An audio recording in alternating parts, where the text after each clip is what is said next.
Estamos con la presidenta de mandato cumplido, Cristina Fernández de Kirchner. Bueno, nuevamente, gracias por recibirnos acá, Cristina. Gracias y permitime decir un buenas noches, que me cortaste tan abruptamente que ni siquiera pude saludar. ¿Dónde tengo la cámara? ¿Por allí? ¿Por allá? ¿Dónde está? ¿Allá? Ahí, ahí. Bueno, muy buenas noches a todos y a todas, y a todos los que están en el piso también, muy buenas noches. Bueno, estábamos haciendo un informe sobre el crecimiento del hambre en 8 meses con la devaluación, con las retenciones. ¿Qué análisis se hace? Más que análisis, se ve, ¿no? Se ve, uno lo nota cuando viene del sur, en la calle hay más cartoneros, más gente en situación de calle, es muy evidente, y creo que es un fenómeno que se produce a partir, bueno, de pérdida de instrucción de trabajo, un aumento inusitado de todos los alimentos, producto de también, entre otras cosas, de la quita de retenciones, del tarifazo, de la falta de una política de precios, como teníamos, con precios cuidados, en el cual realmente habíamos logrado articular una red que no solamente era del Estado. La propia gente también iba a buscar precios cuidados a las góndolas, avisaba. Yo me acuerdo que al principio, cuando instalamos el programa Precios Cuidados, ¿te acordás que habíamos instalado la red de teléfonos y todo lo más? Bueno, como todo mecanismo que recién empieza, fallaba. Por ahí la gente llamaba, no lo contestaban, iban a un supermercado, no había tal cosa. Yo me acuerdo que contesté en 2 o 3 oportunidades a gente que me mandaba mensajes al Face que decía, enojada, con Precios Cuidados, que esto y que el otro. Me tocó hablar con una maestra de la ciudad de La Plata, que después me la encontré cuando fui a un acto en la universidad. Pero bueno, se fue ajustando, se fue ajustando, se fue ajustando, y finalmente el programa fue todo un éxito y la gente valoró mucho esa política de precios cuidados, que fíjate que no era precios controlados, porque siempre la palabra control es como que molesta, como que hace daño, como que hace ruido, ¿no? En cambio, cuidar tiene que ver con un rol del Estado, que no es ni el de proteger ni el de controlar, sino cuidar, y cuidar que los precios, bueno, puedan ser accesibles para el conjunto de la sociedad, ¿no? Uno piensa que ningún gobierno va a venir a generar hambre. No. Digo, entonces, ¿por qué pasó? Por las políticas. Yo creo que hoy miraba la etapa de Tiempo Argentino, ¿no? Con motivo de la visita del presidente a la sociedad rural, donde varios matutinos titulaban que después de 14 o 15 años, el último presidente había sido Fernando de la Rúa, sí, que había ido a la rural. Y ponían en una cifra, 128.000, una visita que cuesta 128.000 millones de pesos, ¿no? Que es el costo aproximado que el Estado ha tenido con la eliminación de las retenciones al trigo, al maíz, a la carne y a la reducción de 5% del derecho de exportación sobre la soja. ¿Vos sabés que esos 128.000 millones de pesos es exactamente el doble de los subsidios que el Estado pagaba para que la gente tuviera tarifas en los servicios accesibles? Mira qué cifra, ¿no? Claro. O sea, porque muchas veces vos ves un artículo en un diario... para la mitad de los subsidios, claro. No, para la mitad no, para el doble de los subsidios. Ah, para el doble de los subsidios. No, perdón, querido, el doble. Los subsidios a la luz, al gas y a la electricidad eran de 65.000 millones aproximadamente. Ahora, 128.000 millones exactamente se le transfirió al sector primario más concentrado el doble de los subsidios que se distribuían, no solamente, como dicen algunos, entre las familias que andaban en patas o abrían la ventana para dejar escapar el costo de la calefacción. Esos subsidios también iban no solamente al consumo, iban a la inversión y contra la inflación, porque además de subsidiar a la familia, subsidiábamos a los comercios y subsidiábamos a la industria. Con lo cual, cuando vos estás subsidiando a la industria y al comercio, en materia de tarifas, no lo estás haciendo al consumo, lo estás haciendo a la inversión, porque entonces el comerciante o el industrial, en lugar de gastar ese dinero en la tarifa de electricidad o en la tarifa de gas, lo gasta en inversión, también en un poco de rentabilidad, y por lo tanto no te lo transfiere a los precios bajo la forma de inflación. ¿No fue mucho 12 años con las tarifas congeladas, con el resto de los precios subiendo? Es que no es así, no estaban congeladas. El gas, no, tampoco teníamos... Vos acordate que teníamos un cargo inclusive que se variaba y que se premiaba al que gastaba menos, y que realmente era muy criticado y tuvo columnas enteras de varios matutinos que eran de la oposición y que hoy son oficialistas, criticándonos el tema del cargo. Pero vos no te olvides una cosa, Navarro, que es muy importante. la cantidad de usuarios que había en el 2003. Yo debo tomar el área metropolitana fundamentalmente, ¿no? Lo que es Gasban, Metrogas en gas y Edenor y Edesur. Bueno, mira, cuando nosotros llegamos en el 2003, le aumentamos hasta el 2015 a las eléctricas un 73% de clientes. ¿Escuchaste? 13.700.000 clientes entre Edenor y Edesur, que es Capital Federal y todo Gran Buenos Aires, la región metropolitana. Y a gas, Gasban y Metrogas, un 40%, 8,5 millones de clientes, de usuarios. Eliminamos la morosidad. Cuando nosotros llegamos había mucha morosidad, mucha gente que no podía pagar las facturas. Y entonces le incrementamos el consumo, el gas, la inversión a esas empresas. Y además la gente gastaba más también, porque, a ver, compraron mayor cantidad de artefactos, en fin. Y no había un subsidio diferenciado para el interior y para la región metropolitana. El megavatio que Camesa le vendía a Edenor y a Edesur era el mismo megavatio, al mismo precio que le vendía a EPEC en Córdoba y que le vendía a la empresa provincial, por ejemplo, en Santa Fe. ¿Qué hacían los gobiernos provinciales? En lugar de subsidiar a sus clientes, a los cordobeses o a los santafesinos, las empresas provinciales gobernadas por los gobiernos provinciales cargaban tarifa y hacían caja con esa tarifa que quedaba en la empresa o quedaba para el gobierno. Y lo que es peor todavía, muchas no le pagaban ni siquiera a Camesa el precio de la energía. Por eso hoy muchas provincias tienen deuda con Camesa. O sea, le cobraban a los cordobeses y a los santafesinos a precios muy altos las tarifas y se quedaban con las diferencias porque tampoco por ahí le pagaban a Camesa. No era que el gobierno nacional hacía una diferencia entre el país del interior, el país profundo y la región metropolitana. Eran las administraciones locales las que recargaban las tarifas. Pero eso que lo podés ver como una cuestión de... tenía que ver con el concepto de consumidor, con el concepto de consumo, con el concepto de salario indirecto que también representa para un salario una tarifa diferenciada. Pero también estuvo la oportunidad de renunciar al subsidio, porque nosotros, por ejemplo, eliminamos el subsidio para todo lo que es Recoleta, Puerto Madero, los countries y barrios cerrados, el barrio de la isla, y luego también para las telefónicas, para los hipódromos, los casinos, financieras, aceiteras. Todas las actividades económicas que tenían una súper rentabilidad se les fue eliminado el subsidio. Eso fueron aproximadamente unos 4.500 millones de pesos que se eliminaron en subsidios. Y se le dio al resto la oportunidad de renunciar al subsidio, ya que se criticaba tanto el subsidio, ya que había tanta gente que estaba disconforme con el subsidio. Bueno, renunciar al subsidio. Adivina cuántos renunciaron al subsidio. Dame una cifra. Dame una cifra. Yo te dije recién, yo recién te dije, 13, en la región metropolitana te hablé de 13.700.000 usuarios en la luz y te hablé de 8,5 millones en gas. Contame cuántos... 10%, 1.300.000. No. A ver. Dale. Sí, no sé. ¿Cuánto?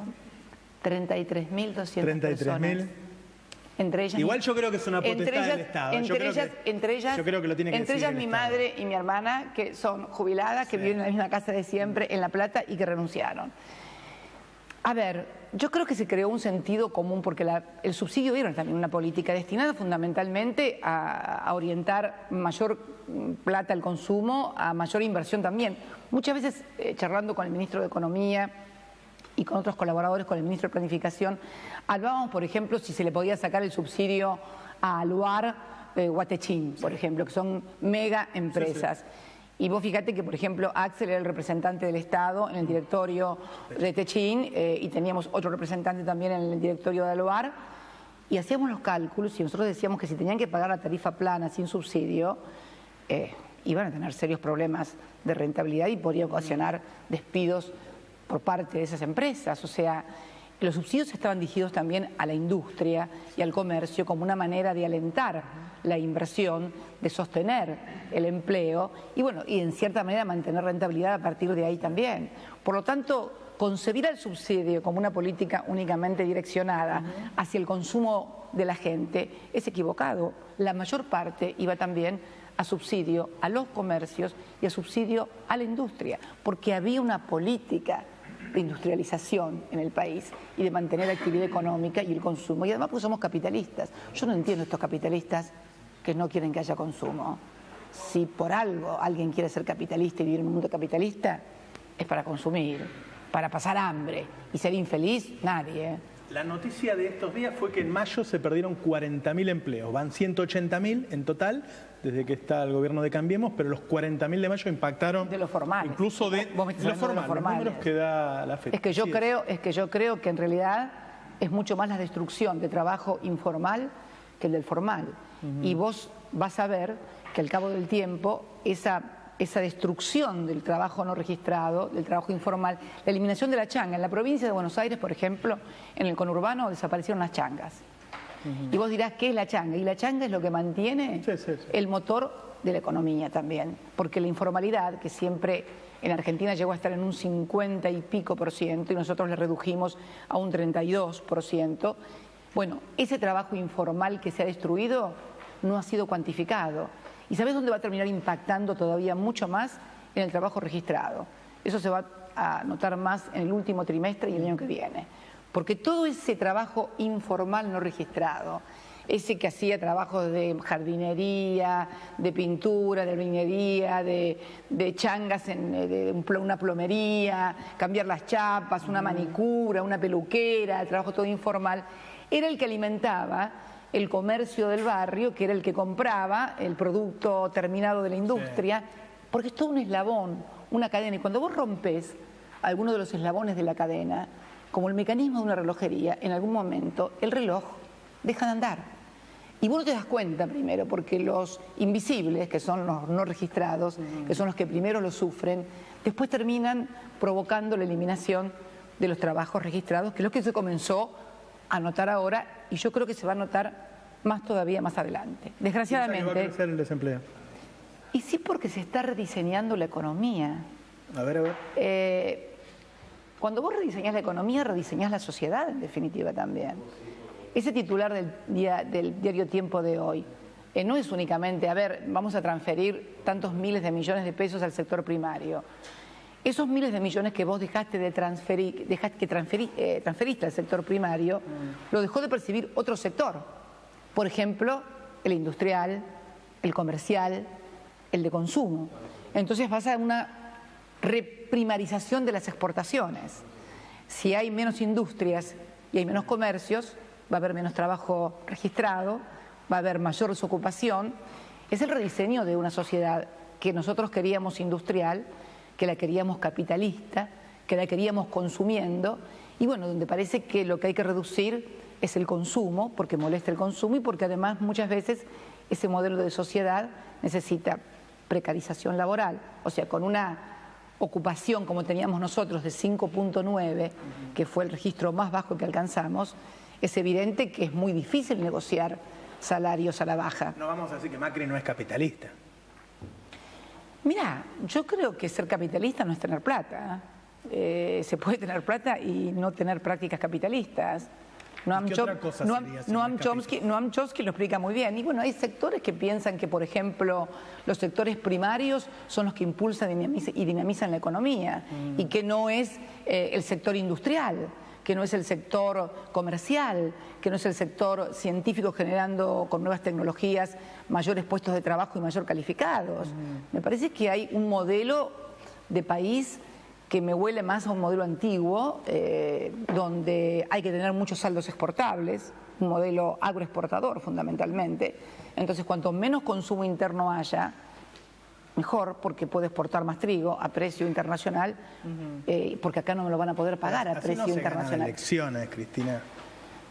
Bueno, yo creo que hay una visión acerca de todo esto. Es un modelo, son ideas, me parece, y que estamos viendo los resultados, pero creo que vamos a un rediseño de una sociedad con mayores posibilidades de hambre, con mayores posibilidades de incremento de la pobreza, con mayor grado de desocupación y precarización laboral. ¿Hasta dónde una sociedad que viene acostumbrada a consumir soporta eso?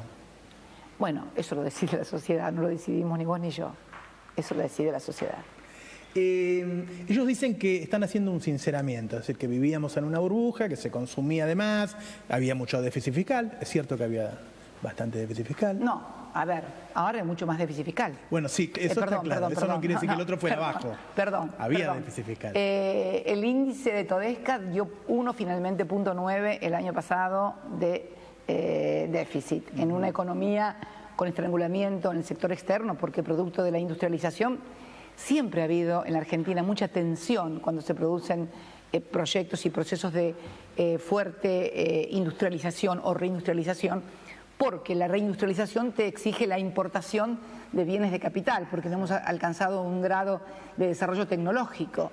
Y también el incremento del poder adquisitivo de la sociedad también crea tensiones dentro de la propia sociedad, tensiones inflacionarias, en una sociedad también muy acostumbrada a dolarizar sus ahorros una vez que ha cubierto sus necesidades básicas, que ha comprado su casa, que ha cubierto su auto, que ha podido viajar al exterior, comienza una tendencia a atesoramiento de dólar, lo cual también produce tensiones en el tipo de cambio, pero nosotros podíamos sostener eso a partir de un fuerte mercado interno, que además no era tampoco una cuestión menor, porque veíamos un mundo en donde con grandes excedentes, producto de que hay también una fuerte regresión en la redistribución del mundo, el mundo ha bajado su consumo, por eso tenemos economías que tienen excedentes para exportar, y por eso hoy podemos ver que, por ejemplo, vemos de vuelta una marca de pollos y de pavitas, Sadia, la brasilera, que no entraba al país, era comenzado a entrar para gran desesperación de la industria avícola argentina, que había alcanzado con nosotros un desarrollo exponencial muy importante. O la producción de cerdos, comienzan a venir cerdos también de Brasil, de Dinamarca, naranjas de otras jurisdicciones, de otros territorios, donde hay exceso de producción porque no hay consumo. Hoy en Grecia se consume menos, el mundo consume menos, porque hay mayor concentración del ingreso. La concentración del ingreso ya no es un problema en la Argentina, es un problema en el mundo. En Estados Unidos el 1% de la población concentra hoy casi el 45-50% de la riqueza, y las primeras décimas de ese 1% son infinitamente ricas. O sea, la desigualdad comienza a ser un problema hasta para la sociedad norteamericana, donde el gran sueño americano era la movilidad social ascendente, el obrero que podía llegar a la universidad, el hombre que se hacía solo, el self-made man. Ese buen tema. ¿Se puede tener un país distinto si prácticamente todo el mundo está así, Cristina? ¿Qué países hay distintos? Hay intelectuales muy prestigiosos que plantean que puede haber sociedades donde esto pueda desarrollarse como enclaves reducidos o pequeños, pero un mundo donde las tensiones cada vez sean mayor por la desigualdad, donde aparezcan fenómenos como el terrorismo, donde aparezcan sociedades muy desigualitarias, que entonces generan exclusión, que generan sensación de inequidad, de injusticia, y son en el mediano plazo bastante inviables. De hecho, bueno, hubo revoluciones en el mundo que así lo atestiguan, ¿no? El cristianismo fue en definitiva una revolución contra la desigualdad. La aparición de Cristo, que iba a decir una cosa pero me van a acusar de hereje, no la voy a decir, por Dios. Hay un tema que tiene varias aristas, que es la inflación. Sí. Ustedes tuvieron, para mi gusto, demasiados años con la alta inflación. Hoy la inflación es el doble que la de ustedes. Me gustaría analizar las dos. La inflación de ahora... Me parece que es más del doble. Bueno. Me parece que es más del doble. Primero, ¿por qué ahora saltó tanto la inflación? Y después bueno, en principio la inflación saltó tanto ahora porque hubo una devaluación fenomenal, porque el tarifazo también la incrementó, porque desapareció el rol del Estado en cuanto a la necesidad de tener políticas públicas tendientes a tener políticas orientadoras de los precios. De hecho, nosotros veníamos, y eso lo marcaban todas las consultoras el año pasado, en el 2015, todas las consultoras marcaban, aún las que no nos querían nada, marcaban una tendencia a la baja de la inflación, una tendencia a la baja.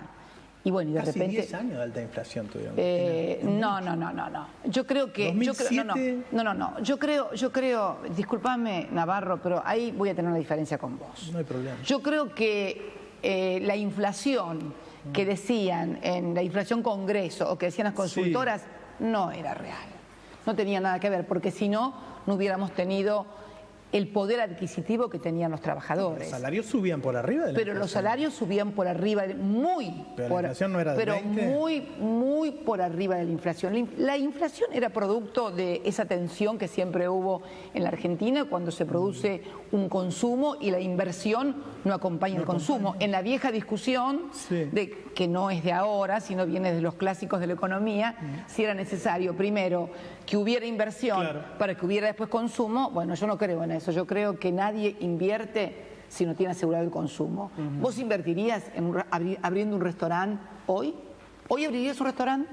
No, hoy no abriría nada. No, hoy no abrirías nada. ¿Por qué? Porque sabes que no van a consumir, con lo cual... En algún momento esa alta inflación, más allá de que sea superada por los salarios, genera, entre otras cosas, atraso cambiario, genera falta de competitividad porque suben los costos en dólares. Yo creo que en definitiva...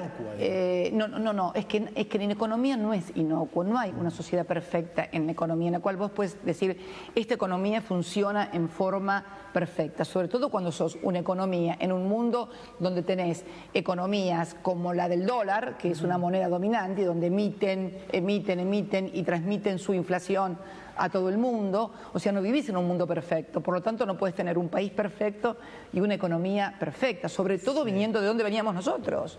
Porque, a ver, a nosotros nos exigieron cosas que no se le exigió absolutamente a nadie.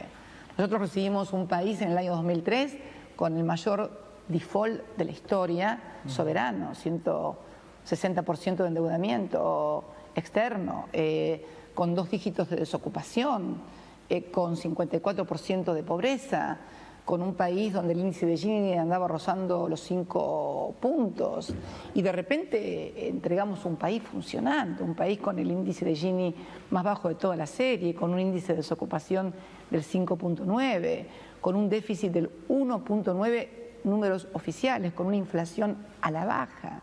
Entregamos un país funcionando, con problemas, y por supuesto. Pero ¿qué hizo, me parece a mí, el gobierno?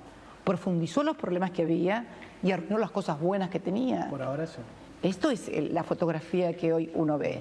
Entonces me parece que pretender que los últimos 12 años y medio fueron ficticios, ¿alguien puede vivir 12 años y medio de fantasía? Por ejemplo, decían que no, las empresas eléctricas o de gas no ganaban plata. ¿Cómo no van a ganar plata si les dimos un 40% más de clientes? Bueno, en el caso del gas bajó la producción. Bueno, bajó la producción. No, ahora también hicieron bajar la producción. La habíamos aumentado con YPF. En el último año. Y bueno, sí, cuando recuperamos YPF en el año 2012. Recuperamos YPF en el año 2012, nos costó ponerla en marcha y estábamos con un incremento de producción y de perforación como nunca habíamos tenido. ¿Cómo nos dicen que dejamos un país en no funcionamiento cuando lo entregamos? Con una YPF recuperada, con aerolíneas recuperadas. Gasban y Metrogas tenían un 40% más de clientes de los que tenían en el 2003. Edenor y Edesur tenían un 73% más de clientes. Y si les iba tan mal, ¿cómo pudieron estar 12 años? ¿Puede aguantar una empresa 12 años y medio trabajando a pérdida? Pero además, Pampa Energy de Midland, uno de los dueños de Edenor, ¿cómo hacían para comprar y cada vez más? Se quejaban, Se quejaban. Pero cada vez compraban más compañías y compraron Petrobras ahora. Se lo planteo de esta manera. El público, porque yo siempre digo qué gobierno me gusta y qué gobierno no me gusta, sabe lo que opino yo de su gobierno. ¿Okay? Dicho eso, usted también, no hay ni una autocrítica en materia económica. Sí. Podemos tener autocríticas y cosas... No esas autocríticas que fui demasiado bueno y eso. No, que soy demasiado humilde o que soy... Claro, exactamente. Creo que por allí no tuvimos, tal vez con las empresas, con el mundo empresario, la vinculación, la relación que ellos estaban acostumbrados a tener. Puede ser algo así, porque hubo mucho prejuicio ideológico con nosotros, que no pudimos desarmar ni desarticular. En el caso de la industria está claro, ellos dicen que crecieron. En realidad creo que también eso es algo imputable a nosotros, que no pudimos desarmar esos prejuicios ideológicos, y también a lo que es la psicología, ¿no? O sea, gente que ganaba muchísimo dinero, que reconocía que ganaba muchísimo dinero, pero que no le gustábamos. Y entonces, bueno, son cosas muy difíciles de luchar, porque hay también todo un prejuicio cultural y una formación. Yo ayer, cuando estaba con los pibes de la secundaria, les decía que tenían que formarse para recibir la información, porque si no, vos recibís información totalmente direccionada, sesgada, y vos terminás con un perfil que terminás criticando cosas que están contra tus propios intereses. O sea, había un montón de gente que criticaba los subsidios, y hoy es la misma gente que está protestando por el precio de las tarifas, y es la gente que por ahí no te renunciaba al subsidio, porque estaba en contra del subsidio, pero no renunciaba al subsidio. Entonces, creo que le terminan creando a la gente un sentido común que poco tiene que ver con sus propios intereses, y terminan actuando contra sus propios intereses. Me imagino hoy, por ejemplo, los de la industria avícola estarán contentos con el precio del maíz a precio internacional y permitiendo la importación de Sadia. Yo me acuerdo cuando llegamos al gobierno, los primeros meses le fueron los productores entrerrianos de pollos y le tiraron no sé qué cantidad de miles de pollitos en la plaza de Mayo a Néstor Kirchner, presidente. Le irán a tirar miles de pollitos hoy a Mauricio Macri en la plaza. Seguramente que no los van a dejar porque van a estar vallada, pero ¿le van a tirar pollitos? Pero están entrando los pollos y están con algunos serios problemas, porque unos insumos básicos, como es el maíz, lo tienen que pagar a precio internacional. Lo mismo le pasa a los tamberos, que le bajó el precio internacional, o a los feedlots, o a los criadores de porcinos que tanto incentivamos nosotros, porque la producción porcina no alcanzaba para cubrir la necesidad interna y teníamos que importar cerdos. Hoy, ¿cómo estarán los productores de cerdos que le están importando de vuelta cerdos? Porque hay excedentes brutales en Brasil, en Dinamarca y en otras jurisdicciones. Entonces me pregunto, cada sector deberá preguntarse cómo estaba y cómo está. Evidentemente hay un sector que está muy bien, el de las grandes aceiteras, por ejemplo, que se eliminó ahora el famoso subsidio cruzado que habíamos pensado allá por el 2008, que no era un subsidio estatal. Era un subsidio cruzado que pagaban las 8 principales aceiteras que tenían y que tienen inmensas ganancias. Vos sabés que somos el tercer productor y exportador mundial de aceites, y hoy se está pagando una botellita de aceite de oliva a 100 pesos. Y van a impactar negativamente y no conseguir determinadas marcas de manteca ni de aceite en el mercado. Había necesidad de eliminar ese subsidio que al Estado le costaba 0 pesos, que los privados habían aceptado a regañadientes y que siempre andaban reclamando al Ministerio de Economía, porque siempre están llorando la carta a los empresarios. Es parte de la cultura y parte del folclore. El tema es cuando vos estás sentado en el sillón de presidente o de ministro de Economía y bueno, te lloran la carta a los empresarios, pero entre que te lloran la carta a los empresarios, un sector que además exporta por 22.000 millones de dólares, y el subsidio era de 200 millones de dólares, que era un subsidio cruzado precisamente para subsidiar ese 5% de consumo interno que tenemos para las familias y un 1.3% para el sector industrial, que es lo que se usa en aceites. El resto se exporta a todo el mundo a precios internacionales. ¿Había necesidad también de eliminar eso? Entonces uno se pregunta el por qué. Y bueno, yo creo que es un rediseño de una economía diferente y de una sociedad diferente, ¿no? A mí me parece que en el diagnóstico, digo, que estamos peor en estos 8 meses, en general prácticamente todos los argentinos se dan cuenta.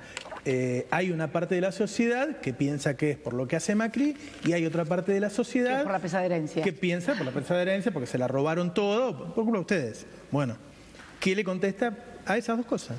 Bueno, mira, el tema de la pesada herencia, creo que la sociedad que se recibió era una sociedad con plena ocupación, con los salarios más altos en poder adquisitivo en toda América Latina, no solamente nominalmente en términos de dólares, en términos de cuánto podía comprar yo con mi salario, traducido en dólares, comparado con el salario de un trabajador en México, en Brasil, en Chile o en Uruguay.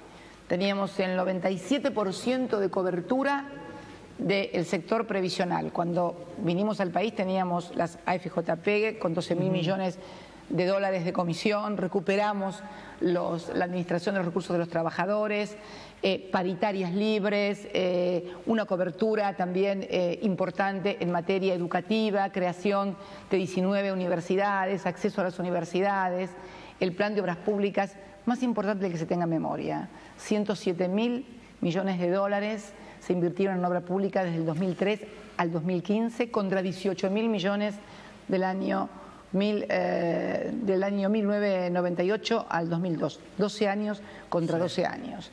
Desendeudamos al país como nunca nadie lo había hecho. Lo recibimos en default, Navarro, y lo desendeudamos.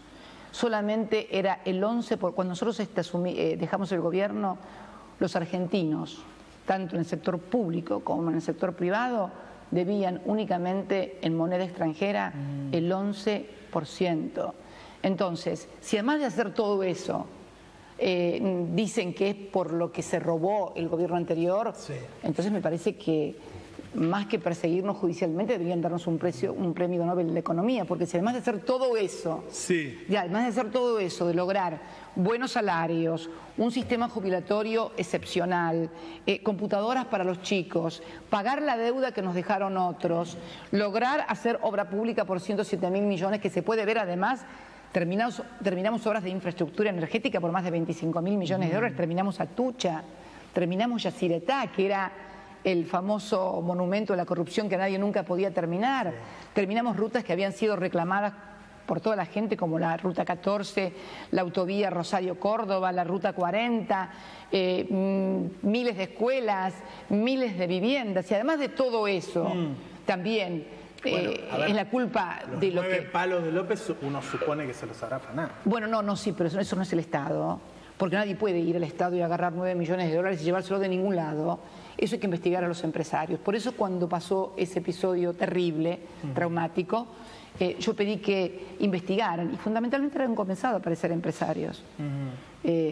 Uno propietario de la casa donde vivía, que además ese empresario... había sido empleado de Caputo Sociedad Anónima, había sido socio luego con la empresa de Caputo en la construcción del Monumento a las Malvinas y también en varios emprendimientos de Procrear. Yo creo que hay que investigar ahí, porque me parece, desde el Estado vos no podés sacarte ni un peso ni 9 millones de dólares. ¿Usted qué pensó cuando lo vio? Cuando lo vi no, porque no lo quise ni ver, simplemente me lo comentaron, no quise ni ver las escenas, vi las últimas escenas, las que estaban filmadas y que realmente tenían poco que ver con lo que contaron, porque de lo otro no se vio nada, lo otro se contó todo lo que había pasado y lo último que vi fueron escenas que no tenían nada que ver con el primer relato. Y la verdad que sigo afirmándolo, ¿qué empresario fue el que le dio eso? Porque eso tiene que haber ido del sector privado. Hay que investigar a los empresarios, hay que investigar las vinculaciones. Cuando ve que una persona que usted mantuvo 8 años ahí... Mal, traumático, es impotencia, es una sensación también de indignación y de injusticia para con tanta gente que se rompió el alma laburando, que se mató por el proyecto político y que se ve defraudada, indignada, mal por eso. Ahora, esto es el impacto, pero déjame seguir hablando porque es un tema que me interesa tocar y me interesa que se sepa a fondo quiénes son los empresarios vinculados con esto, porque de repente empiezo a leer y a enterarme que ese empresario, un tal Gutiérrez, creo de apellido, un tal Gutiérrez había empezado con el gobierno de la Alianza en el año 1999 en la Municipalidad de Escobar, que después fue presidente del PJ en Escobar, que además aparecen fotos con dirigentes políticos de la oposición, que además esa sociedad tiene UTES con Caputo, por otra parte, que además también tiene sociedades con otros empresarios en una provincia del norte argentino que también se dedican a la construcción, que aparece también como adjudicatario de obras de Procrear, que no dependían de la Secretaría de Obras Públicas. Procrear dependía de ANSES, no tiene nada que ver la Secretaría de Obras Públicas. Entonces quiero que se investigue a fondo, para que cada uno dé las explicaciones de lo que tiene que dar. Pero quiero decirte que en materia de obras públicas, 107.000 millones de dólares, el 56% fue ejecutado por el gobierno nacional, pero el otro 44-45% fue ejecutado por las provincias, Navarro. Y vos tenés 25.000 millones de dólares en vialidad, tenés 25.000 millones de dólares en materia de obras energéticas, tenés 15.000 millones de dólares en viviendas que fueron todas ejecutadas y licitadas por las provincias. Hubo 2 grandes represas en San Juan en materia energética que también fueron ejecutadas, licitadas y pagadas por la nación, pero licitadas y ejecutadas y adjudicadas por las provincias a 2 grandes empresas como Panedile y Techin. Yo inauguré una de ellas. Entonces tenés grandes contratistas. Por eso yo decía la otra vez que el Poder Legislativo tiene que constituir una comisión bicameral, no de investigación, porque acá no hay nada que investigar, hay que auditar. Hay que auditar la totalidad de la obra pública. Y mira lo que te digo, no te pido que auditen la de otros gobiernos, que se auditen las de los últimos 12 años y medio. Porque esto que alguien me diga, hubo sobreprecio de tal y así caprichosamente, sin precisar. El gobierno dijo, ya lo auditamos. ¿Quién auditó? Ellos. Ellos a quién. Y lo auditaron a Calcaterra y a Caputo, que fueron 2 de los principales contratistas del Estado. ¿Quién auditó a Ángelo Calcaterra y EXA, tercera empresa contratista a nivel nacional? ¿Quién la auditó? ¿Quién la auditó? ¿Macri? No le creo. No le creo. Yo creo que auditen toda la obra pública. Y sobre todo ahora que van a continuar con obra pública ya iniciada y van a redeterminar precios. Se acaba de sancionar un decreto de redeterminación de precios de la obra pública. ¿Qué van a redeterminar? ¿Precios sobre obra pública que estaba inflada? ¿Que estaba con sobreprecios? El soterramiento del Sarmiento, que Macri le asignó ahora 45.000, ¿escuchás la cifra? Por decreto le asignó en forma directa, con reasignación de partidas en el presupuesto, 45.000 millones de pesos a la obra soterramiento del Sarmiento. ¿Quién es la empresa que está en el soterramiento del Sarmiento? Una UTE, integrada ¿por quién? Por IEXA, de Calcaterra, Odebrecht, la brasilera, cuyo dueño está preso en Brasil por sobreprecios en Petrobras. Marcelo Odebrecht tiene una condena de 19 años en Brasil. Y esa obra del soterramiento del Sarmiento, que fue adjudicada durante nuestro gobierno, tenía como condición para ser adjudicada que viniera con financiamiento privado, no era financiamiento estatal. Y ahora el Estado le puso 45.000 millones. Y digo yo, eso que dependía también de la Secretaría de Obras Públicas, ¿eso no tenía sobreprecio? Los 2.900 millones, los 2.900 millones de dólares del soterramiento del Sarmiento, ¿esos no tenían sobreprecio? Que le asignaron 45.000 millones. Por eso creo que es importante, para, si se quiere la transparencia realmente, que se haga una comisión de auditoría bicameral.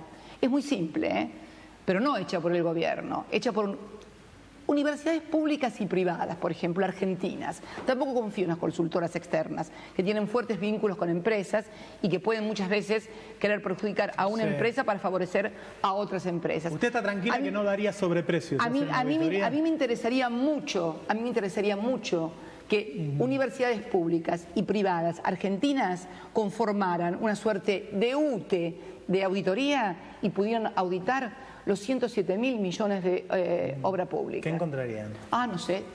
Yo espero que nada. Pero si encuentran algo, bueno, que los responsables tendrán que estar, porque ¿sabe qué pasa? Hay proyectistas, hay secretarios, hay ministros, pero hay toda una estructura administrativa. Cuando ustedes lleguen a la obra pública, y esto, mire, esto lo aprendí en la municipalidad de Río Gallegos. Alguien piensa siempre en la cabeza de la obra pública, pero en la obra pública la corrupción no empieza solamente muchas veces en la cabeza, sino empieza en el sector privado. ¿Y sabe dónde, Navarro, también? En la inspección de obra pública, al lado de donde se hace la ruta. ¿Sabe dónde? Donde el inspector de obra pública, un desconocido, anónimo, que no conoce usted, ni yo, ni nadie, va y certifica para ver cuánto hormigón tiene esa obra. O en la vivienda, si el marco de la puerta es el que decían que tenía que tener, si tiene la cantidad, si la calidad del mosaico es esa, si la calidad de la madera es esa, si la calidad del revoque es esa. ¿Usted sabe la cantidad que al cabo del tiempo usted ve de inspectores de obra, maestros mayores de obra, arquitectos, ingenieros, que de repente usted nos explica cómo viven y dónde viven? Entonces me parece que hay que abordar el tema no con ligereza y no con que es señalar a fulanito y a menganito. Si tenemos 36, 50 grandes contratistas de la obra pública argentina, examinemos y auditemos a esos 50 grandes contratistas de la obra pública y vayamos en las 24 jurisdicciones en donde también hubo aplicación de recursos nacionales para auditar esa obra pública. Lo contrario es directamente caza de brujas o querer estigmatizar a alguien en beneficio de algún otro sector privado. Pero ahí vemos, por ejemplo, en el caso que usted me mencionaba, de un propietario de la casa donde vivía, al que le encontraron o con el que se encontró los 9 millones de dólares. Bueno, me parece que eso es una punta muy importante que yo calculo que los fiscales lo deberán tomar. Además, deberán tomar contactos porque ese empresario debe tener teléfonos, debe tener visitas con dirigentes. Y estoy segura, yo no lo conozco. A ese señor yo no lo conozco. Pero me he enterado que hay otros dirigentes políticos que sí lo conocen y que se han fotografiado y que forman parte de algunos funcionarios de sus gobiernos, también de sociedades que tienen que ver con emprendimientos inmobiliarios. Bueno, me parece que todos son los que tendrá que investigar la justicia o el partido judicial, porque también hay bastante orientación en cuanto al tenor de las investigaciones, ¿no? Pero me parece que esto es lo que hay que hacer, si se quiere hablar con seriedad. Por otra parte, Navarro, sinceramente, cuando yo escucho hablar a alguien con el apellido Macri de patria contratista o saqueado del Estado, a ver, yo tenía 30 años en el 83 y me acuerdo que leí durante el libro de Basualdo Azpiazu sobre cómo se habían conformado los grandes grupos monopólicos en la Argentina, el saqueo del Estado, la estatización de la deuda privada, la patria contratista, los que vivían de los contratos del Estado, los que tal vez fueron condenados por contrabando calificado de autos y fueron absueltos por la mayoría menemista, que luego fue causal de juicio político. La verdad que, bueno, me parece una falta de respeto a la inteligencia y a la memoria de los argentinos también. Y yo no quiero que me falten el respeto ni a mi inteligencia ni a mi memoria. Pero sabe que los medios de comunicación están todo el tiempo con eso. Sí, absolutamente. Bueno, es difícil para la gente. Es parte. Pero esto no es un fenómeno en la Argentina, esto es un fenómeno global y regional.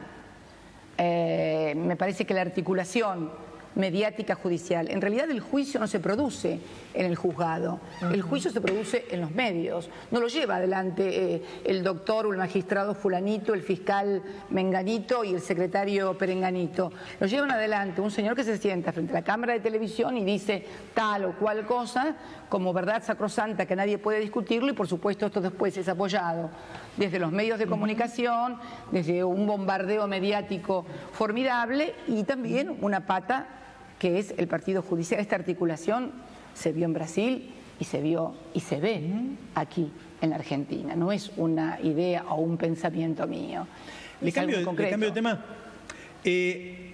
La gente está preocupada por lo que está pasando y da la impresión de que... Y además, déjeme terminar otra cosa. Sí.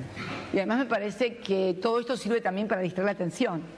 Porque mientras estas cosas pasan, vienen las tarifas, viene el precio de los alimentos que no cesa de aumentar, los despidos, la precarización laboral, el recorte de derechos, el surgimiento de un Estado policial que a mí, la verdad, no me gusta nada.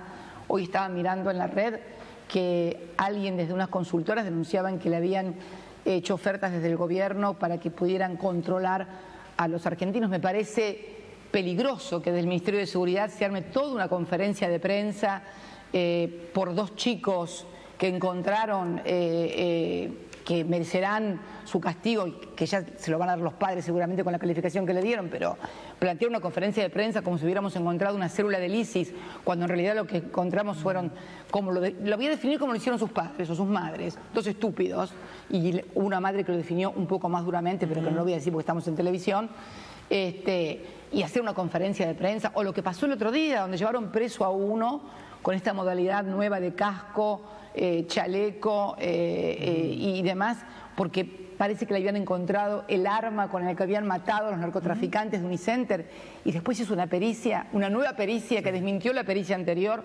Es como cada vez que pasa algo o hay algo malo para el gobierno, aparece una noticia judicial o policial. Fíjese una cosa, ¿usted no notó que las últimas 2 semanas el gobierno no daba pie con bola en materia de... Y bueno, coincidió con la feria judicial.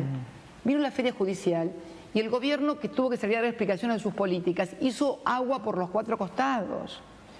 Es más, hoy anuncia un diario que finalizada la feria me van a indagar seguramente por un tema de corrupción. Es como que anunciaran que empieza de vuelta la función, ¿no? O sea, se terminó el receso, se terminaron las vacaciones del partido judicial, empieza nuevamente la función de distracción frente a lo que, bueno, no parece ser buenos resultados o no parecen ser los resultados esperados. Porque convengamos, Navarro, que cuando pusieron en fila a todo el Congreso Nacional, le hicieron tomar distancia y levantar la manito con el tema de los buitres, habían convencido, yo creo que a muchos parlamentarios y tal vez a no pocos argentinos, que si le pagábamos a los buitres, porque yo era la mala que no quería pagarles, de mala y perversa que soy nomás, iban a llevar los dólares, estaban convencidos que iban a llevar los dólares, porque se habían convencido que el problema era de que yo era una persona que espantaba las inversiones porque no podía acordar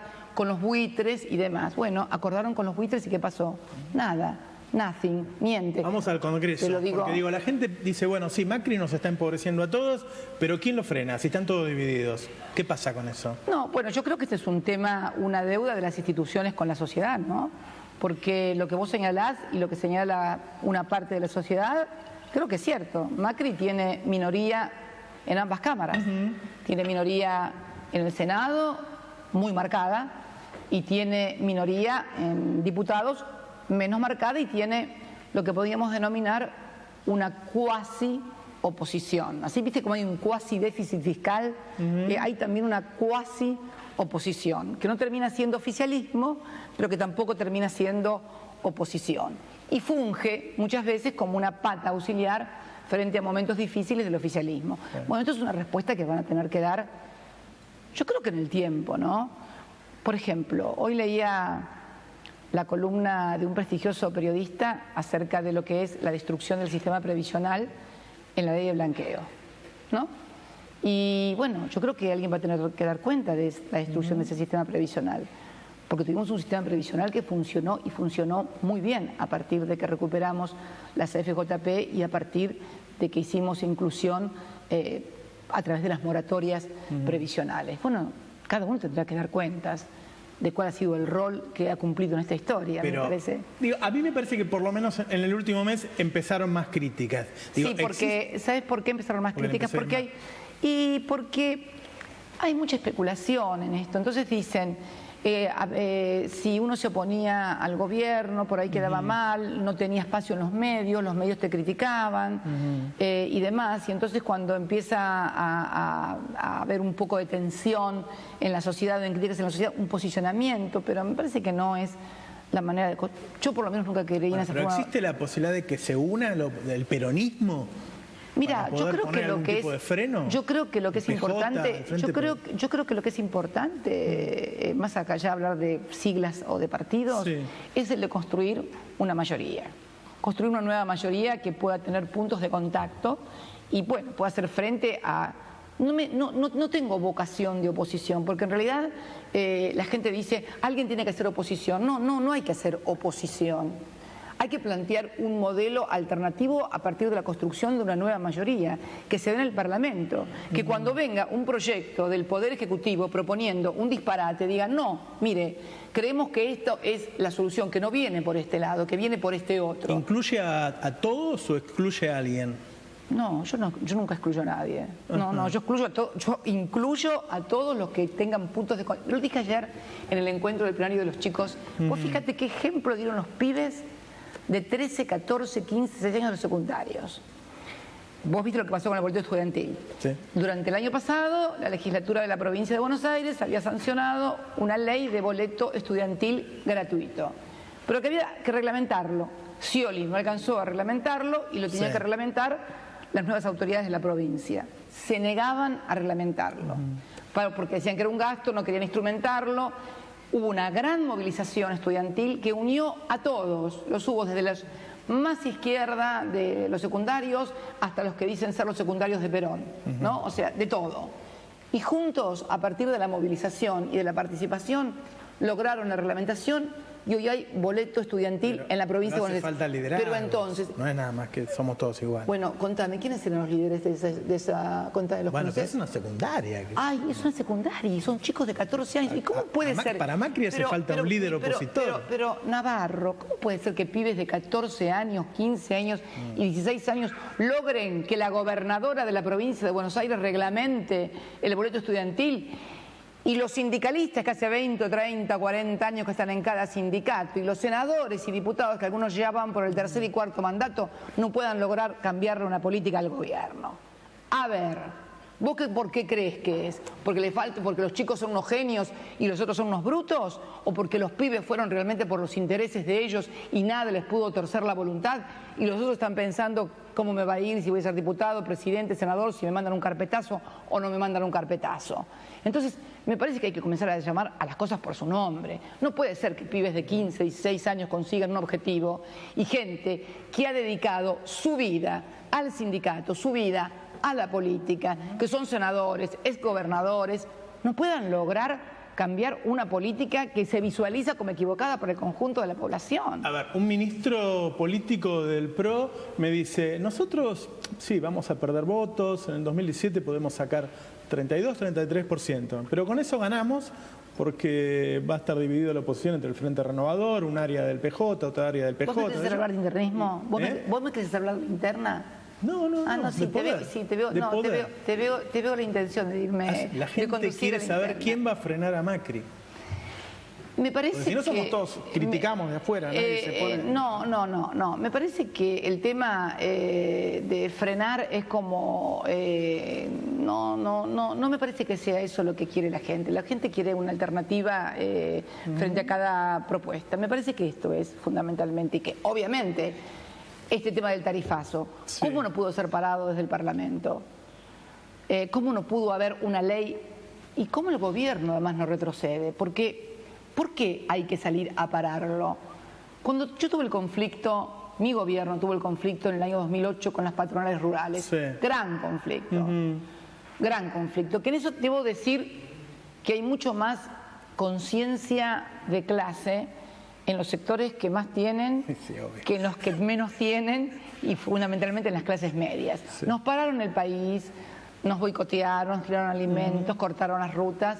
Finalmente yo tomé la decisión de enviar, no me puse como algunos que dicen, finalmente lo van a tener que pagar, quieran o no quieran, lo van a tener que pagar, quieran o no quieran.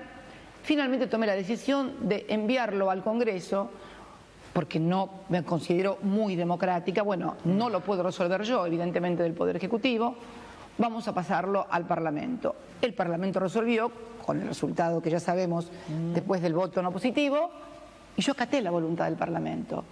Pero este gobierno que siempre se presentó como un gobierno que iba a escuchar a la gente, que cuando se equivocara iba a corregir, iba a rectificar, iba a dar marcha atrás, no ha dado marcha atrás en nada.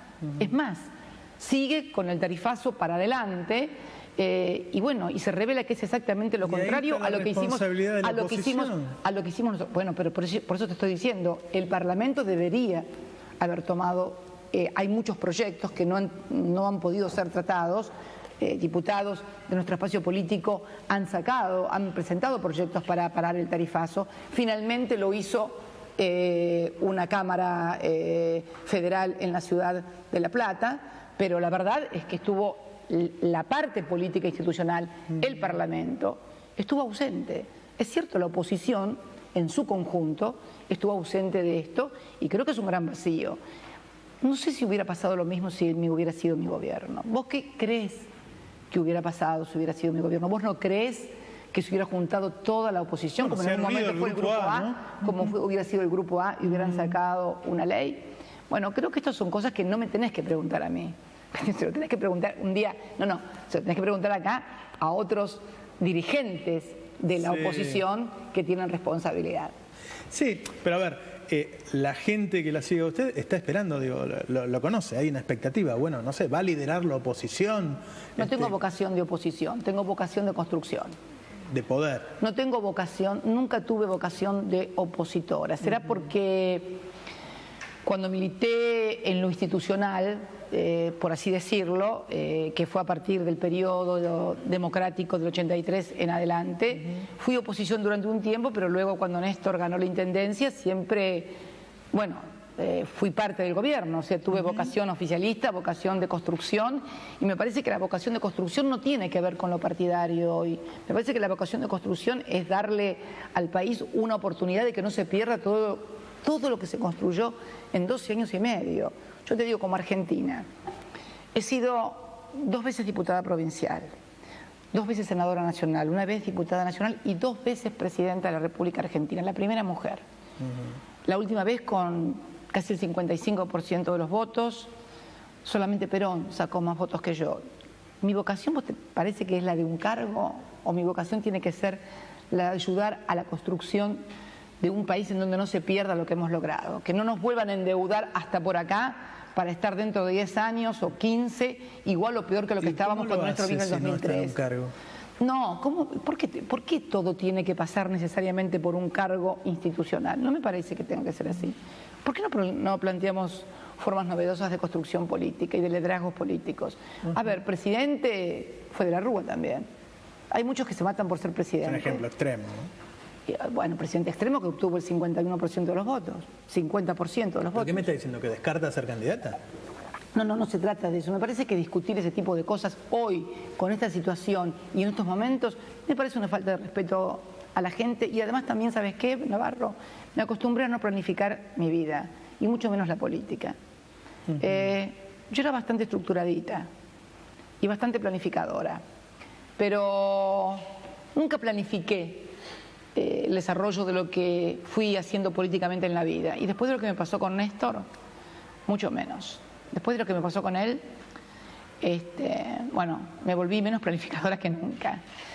Y eso que me decían muchas veces, como un dicho, cuéntale, si quieres ver sonreír a Dios, cuéntale tus planes.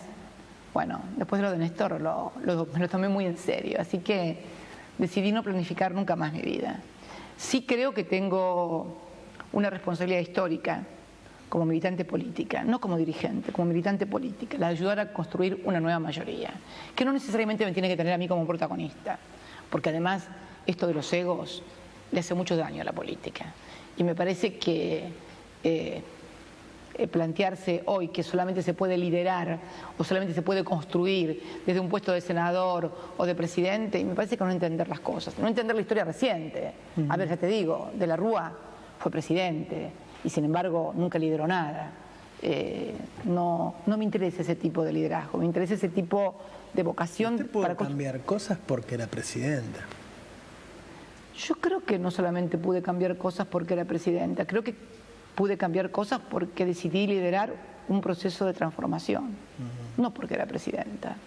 Me parece que fue mucho más importante. El otro día mi hijo me decía acerca de otro dirigente, él quiere, me va a matar, pero no importa. Bueno, no importa, no, nada. Hablando de su hijo, nada, se reunió con Massa. Nada, no sé, pregúntale a él. ¿Cómo? No sé. Desde los 15 años he dejado de controlarlo en sus salidas. ¿Sí? Sí. Iba solo al boliche, no me decía con quién salía, ni con qué chicas estaba. ¿No le cuenta a Cristina, sabe lo que hablé con Massa? No me cuenta. No me cuenta, él es un dirigente político importante, tiene responsabilidad colegas, en una organización política importante. Pregúntele a él o pregúntele a Massa. Porque me tengo que estar por Massa por... No es un límite Massa para usted. Mire, los únicos límites que hay en política son los límites que marcan las fronteras para entrar o pasar de un país a otro. Y sí, por supuesto, sí, también tengo límites, obviamente, no los genocidas, no los corruptos, sí, obviamente, son límites, sí, pero... Massa no. No voy a hablar de ningún dirigente. No voy a hablar de ningún dirigente. No me escuchó bien. Despacito. No me escuchó bien. Es que siempre me decían que gritaba mucho. Sí. Por eso hablo despacito. Era cierto, Cristina. Sí, gritaba mucho. Sí. Y ponía el dedito así. Y ponía el dedito así al monitorio. Y ¿sabés lo que pasa? Muchas veces me tuve que poner muy fuerte y darme fortalezas a mí misma. Sí. Vos sabés una cosa, Navarro. Cuando miro para atrás y miro los 8 años que me tocaron vivir como presidenta, las cosas que me pasaron, las que me hicieron, porque vamos a convenir que me hicieron cosas, ¿no? A veces me pregunto cómo hice para aguantar.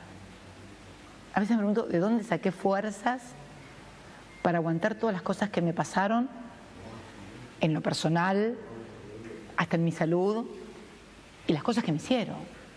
A ver, de repente alguien se enoja porque un señor en un tren va con un cartel que dice fulanito mentiroso.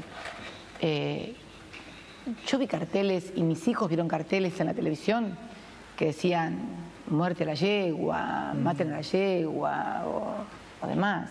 Son cosas duras, son cosas muy duras. Y las tenés que soportar y las tenés que pasar. Por eso siempre me pregunto cómo hice para aguantar tanto, ¿no? Pero bueno. ¿Y ahora siente alivio? ¿Está más tranquila en el llano? Sí, ¿no se me nota? Sí. Sí. Olivos y la rosada son terribles. ¿Sí? Sí. ¿No le gustó Olivos? No, es muy duro. No, Néstor odiaba Olivos. Néstor odiaba Olivos. ¿No es lindo el poder, la Casa Rosada, Olivos? Pero eso no es el poder, esos son los atributos del poder. No, eso no es el poder. Esos son los atributos formales que le hacen creer a los presidentes que tienen poder. Te dan el bastón, te ponen la banda, te dicen pasá, esta es la Casa Rosada, acá está Olivos. Y algunos creen que eso es el poder. No, esos son los atributos formales del poder. El poder es otra cosa. El poder es, en un país, tener la suficiente fortaleza en la relación de fuerzas que existe en la política, no solamente de un país, sino de una región y del mundo, para poder decir, vamos a ejecutar esta política que va a beneficiar a tales y poder llevarla adelante. El otro día decía yo que tal vez no medía adecuadamente el tamaño de las transformaciones que estábamos realizando nosotros, los intereses que por ahí afectamos. Cuando uno piensa y dice, recuperamos la CFJP y entonces los que cobraron 12.000 millones de dólares en comisiones, claro, y uno se pone a pensar, claro, los que cobraban los 12.000 millones de dólares de comisiones te deben querer matar, Cristina, cuando le sacaste la CFJP. Y deben haber hecho cualquier cosa, entre ellos los bancos, el sector financiero y demás. El hecho de darle a los sindicatos, a los trabajadores, en una Argentina con un alto grado de sindicalización, el poder de paritarias libres todos los años, de poder reunir el Consejo del Salario Mínimo Vital y Móvil y asegurarles desde el gobierno que siempre iban a tener salarios más altos que la inflación. Porque evidentemente no fueron los dirigentes sindicales los que lo lograron. Porque los dirigentes sindicales de los 12 años y medio de gestión de Néstor Kirchner y de Cristina Kirchner son los mismos dirigentes que estaban antes de ellos y son los mismos dirigentes que están ahora. Están en los gremios de hace 10, 15 o 20 años y más también. Pero ahora ninguno de ellos logró paritarias por arriba de la inflación. Todos lograron apenas paritarias por la mitad de la inflación y pagaderas en el plan ahora 12 paritarias porque terminan de cobrarlas en enero o febrero. ¿Un dirigente sindical? Creo que hay buenos, creo que los hay buenos, creo que los hay buenos, sí, sin lugar a dudas, hay excepciones. Pero lo que te quiero decir, que esto no los convierte en malos a los dirigentes que no lograron las paritarias. A ver si se entiende lo que digo. No estoy diciendo que son malos y perversos los dirigentes que no lograron las paritarias ahora que tendrían que haber logrado. Digo que lo que ellos presentaban como un logro de los dirigentes sindicales era un logro del gobierno que era el que garantizaba frente a los empresarios que los sindicatos pudieran lograr esas negociaciones. Esto no los convierte en malos, los convierte en débiles, que es otra cosa. Los convierte en débiles porque los sindicatos necesitan también un gobierno fuerte que los respalde.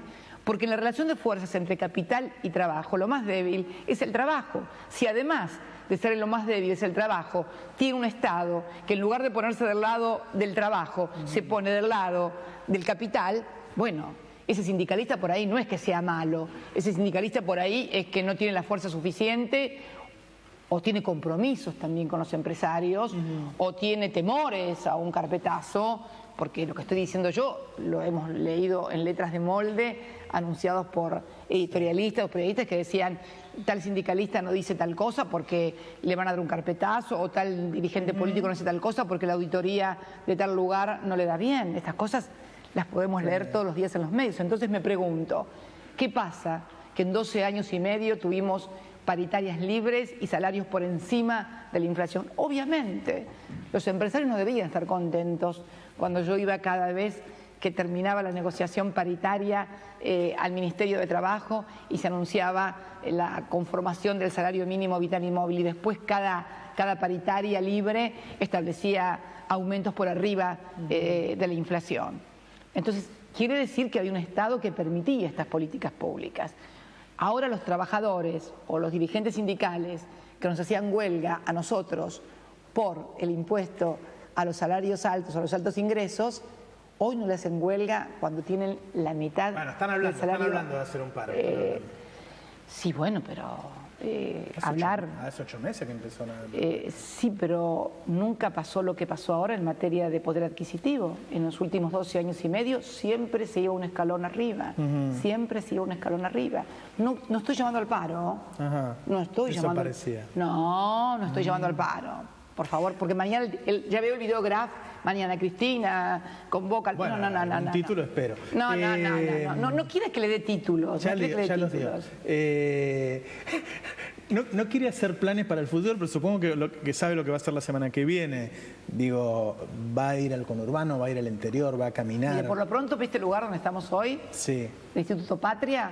Ese es un lugar de trabajo muy importante, donde me reúno con gente, donde hay reuniones y jornadas de distintas actividades. En definitiva, bueno, esta semana estuve en el homenaje en este mismo lugar a Chávez. Ayer estuve en el plenario de estudiantes secundarios porque quería visibilizar esto del boleto estudiantil y quería visibilizar esta lucha de los secundarios. Yo decía, ¿cómo no puede ser posible que chicos de 15 años logren cosas, te vuelvo a repetir, y los grandes no las logren?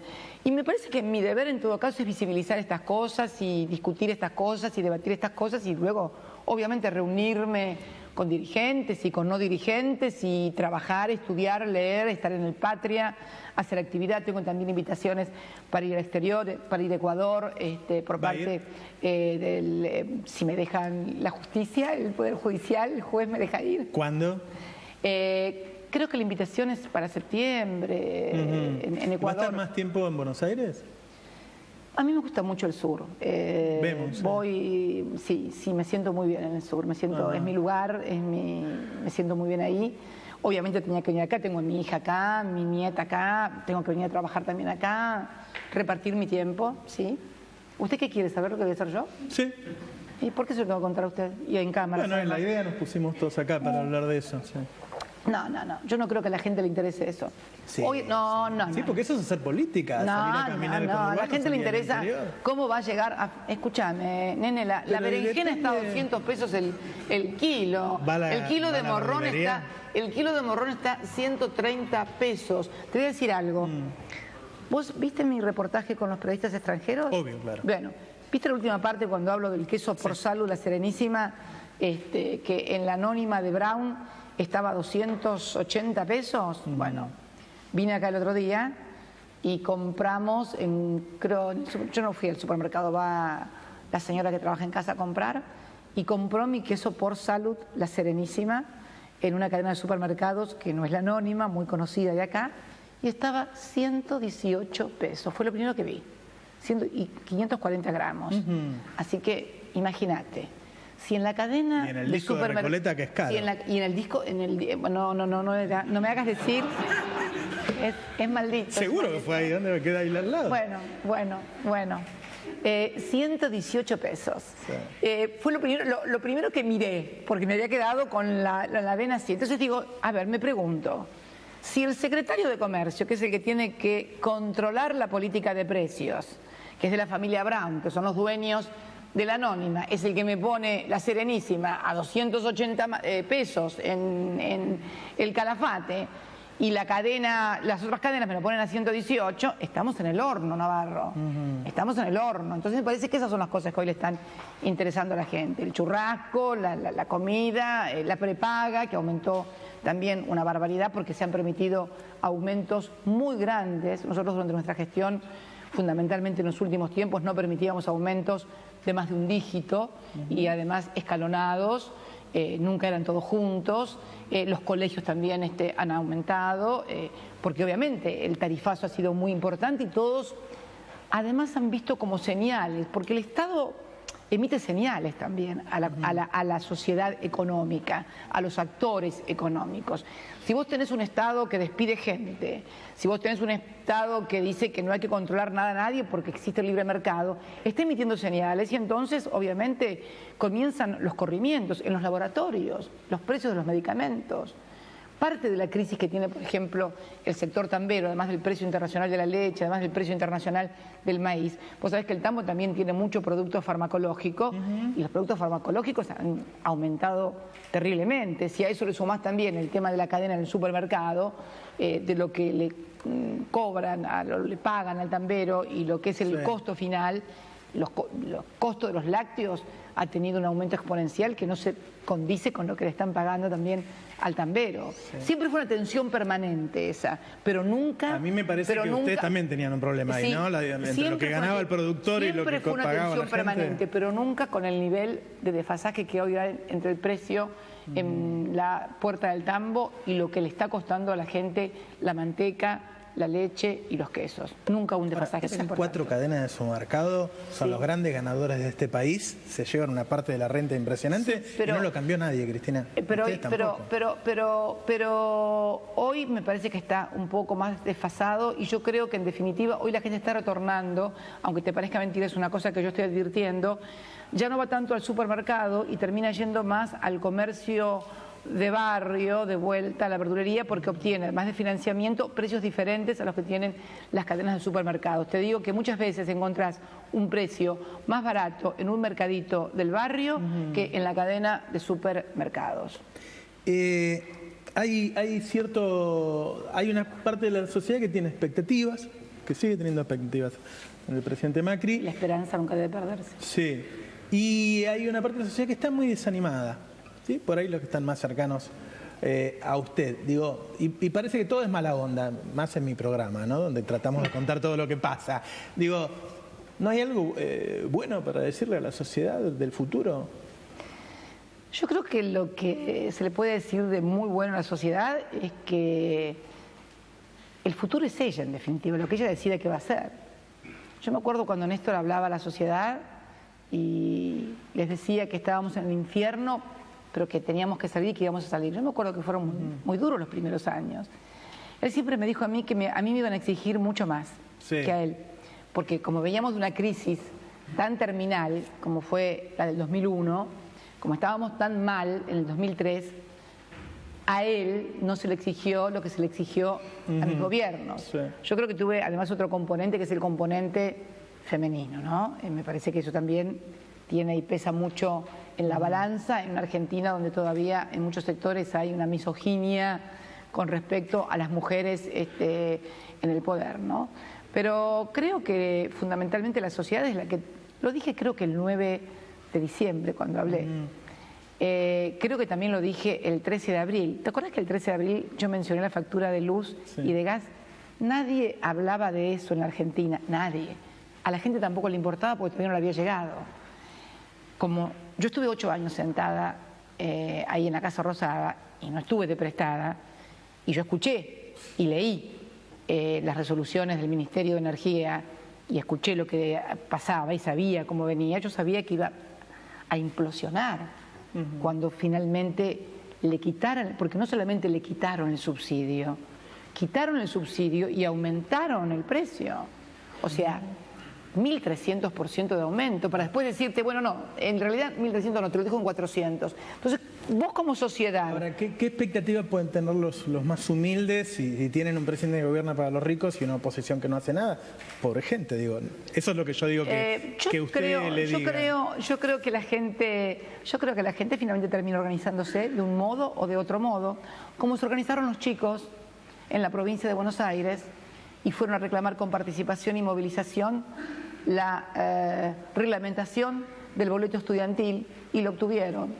Como por ejemplo la gente de Villa Gesell paró cuando recién vino el tema del tarifazo, el tema de la tarifa, y ahora vamos a ver qué va a pasar con las tarifas. Va a ser un examen importante para la sociedad, para las instituciones y para la sociedad el tema de las tarifas. Pero ¿sabes por qué va a ser una cuestión importante? Porque no es que la gente va a decir, no, me parece que es caro y entonces como está cara la manteca no la compro, o como está caro el morrón no lo compro y compro otra verdura, o como está cara la berenjena no hago berenjenas al escabeche. El problema es que la gente no va a poder pagar las facturas, Navarro, porque va a tener que elegir entre pagar las facturas o comer. Entonces me parece que ahí va a estar el clic. Lo mismo va a pasar con el fútbol para todos. Vos fíjate que ahora no se dan cuenta, pero el año que viene, cuando el hincha de River, de Boca, de San Lorenzo, de Independiente, se siente frente al televisor y le muestran las tribunas de vuelta en lugar del partido que estuvo acostumbrado a ver y posiblemente no tenga la plata para el cable, me parece que ahí va a venir el tema, no de la reacción, que no se trata de reaccionar, se trata de accionar, me parece que es esa la clave. Y me parece que es un trabajo conjunto de dirigencias sociales, de dirigencias políticas y de la sociedad.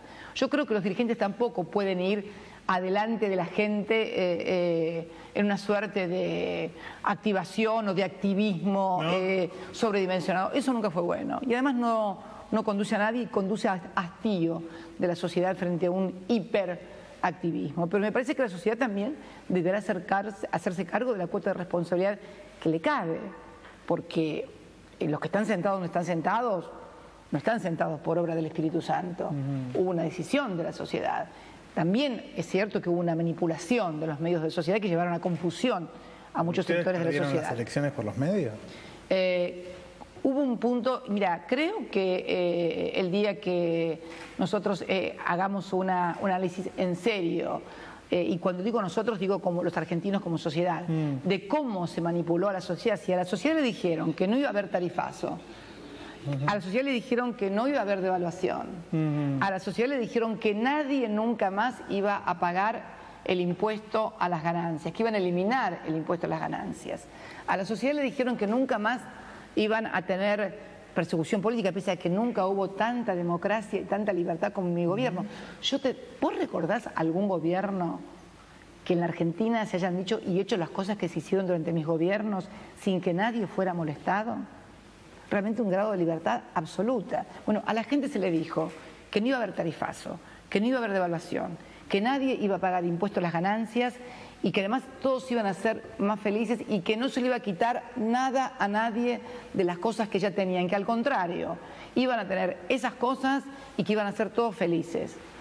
Y bueno, y así todo, hubo apenas 1,5 puntos de diferencia entre una fórmula y la otra en el balotaje, con toda una, digamos, bombardeo mediático formidable, no solamente nacional, sino de carácter regional. A ver, yo me acuerdo en este mismo instituto, mostré la tapa de una revista muy emblemática en la República Argentina en cuanto a caricaturas sobre mi persona, y mostré la caricatura de Dilma Rousseff, de Istoe, que también es, digamos, la paralela de esa revista en Brasil, y era exactamente la misma caricatura, las mismas cosas.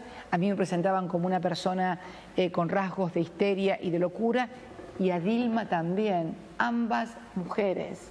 Hubo un enlatado, hubo una forma de agitar desde la oposición, desde las redes de comunicación, bueno, los trolls, que ahora de repente se descubren. ¿Cuándo se descubren? Cuando los denuncia un conocido animador de televisión. Pero esto existía, esto lo sufrió Daniel Filmus en la campaña por la jefatura de la ciudad en una causa penal que terminó sin pena ni gloria. Entonces, todo este combo de cosas en una sociedad con un grado de mediatización muy fuerte, porque, a ver, en sociedades pequeñas donde vos tenés un contacto permanente entre la dirigencia y la sociedad es mucho más fácil neutralizar lo mediático. En sociedades urbanas de más de 2 millones de habitantes, 1 millón de habitantes, es imposible hacerlo. Está sujeta, yo siempre decía algo, en mi provincia cuando vos cuando estás en Río Gallegos o en Calafate, yo no prendo la televisión para ver si me pongo un abrigo. Miro por la ventana, abro la puerta, digo, bueno, voy abrigada. Acá prendo la televisión y si el de la meteorología me dice que va a llover, salgo con paraguas. Y si me dice que no va a llover, salgo sin paraguas y me mojo. Con lo cual, este grado de dependencia mediática es el que vive la sociedad contemporánea de hoy. Por lo tanto, desconocer el peso de los medios y desconocer inclusive declaraciones que el otro día estaba viendo de del jefe editor de un conocido matutino, que hicieron periodismo de guerra. A confesión de parte, relevo de prueba, periodismo de guerra. ¿Hubo una guerra en la Argentina? Bueno, entonces creo que, me parece que son cosas para analizar. Y creo que, bueno, tenemos la obligación como argentinos de hacerlo, sobre todo para no volver a equivocarnos, porque todos podemos equivocarnos, todos podemos confundirnos. En algún momento de nuestras vidas siempre cometimos errores y nos equivocamos. El problema es que una vez que uno ha advertido ese error o esa confusión, no haga nada para remediarlo. Cristina, muchas gracias. Gracias a vos. Se terminó Economía Política, les agradecemos muchísimo que hayan estado con nosotros. Los saludamos, nosotros nos vemos el martes a las 22 horas en el Destape. Chao, gracias por acompañarnos.